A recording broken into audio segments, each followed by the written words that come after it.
हो, शालेय जीवनातली गोष्ट सांगतो. शालेय जीवनातली हायस्कूलला शिकत होतो. हायस्कूलला तेव्हा गेलो कबड्डी खेळायला. पोर आहेत कबड्डी. आमच्याच वर्गातले पोर मस्त कबड्डी खेळ. पहिल्यांदा कबड्डी जास्त फेमस कबड्डी असायची. आता क्रिकेट आहे. जो पहा तो क्रिकेटच खेळतो आता.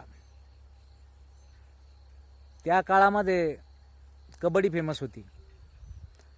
मग कबड्डी खेळत असताना एक गोष्ट सांगतो तुम्हाला, आणि रिअल गोष्ट आहे बरं का, खोटं सांगायची गरज नाही.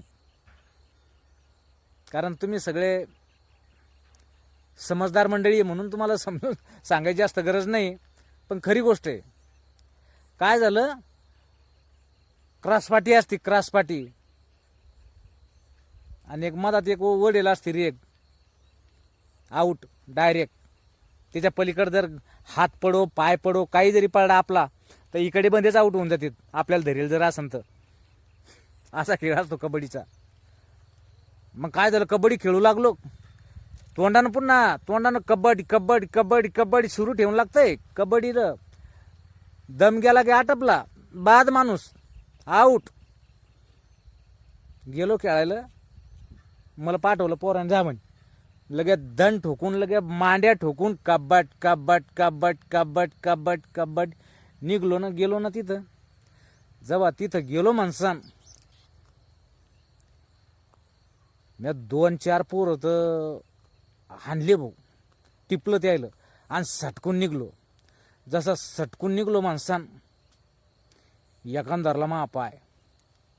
आता त्यानं पाय धरला मा, आता त्यो ओढतोय माग. मा पाय त्यो ओढतोय माग. काऊन की आमचे आऊट होऊ नये म्हणून. आणि दुसरे मा पाय ओढतेत पुढं. काऊन तर ह्यो आऊट व्हा म्हणून. आणि मग कबड्डी कबड्डी गेलो कुठं बोंबलू राहिलो ना. कारण हे बिचारे या आऊट नाही झालं पाहिजे म्हणून, हे म्हणते का आऊट झालं पाहिजे म्हणून. अहो दोघांना काय चापका लावला ना, इकाड्या पार्टीनं तिकाड्या पार्टीनं. शेवटी कबड्डी कबड्डी सोडून दिलं आणि बॉम्बलायला सुरू केलं. बो बो बो बो तवा सुटलो.